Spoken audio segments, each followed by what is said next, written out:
Katanya mau tadi ya. Pak kalau kasih tadi ya.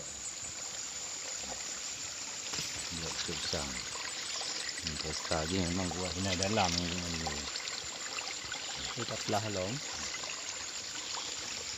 Okey.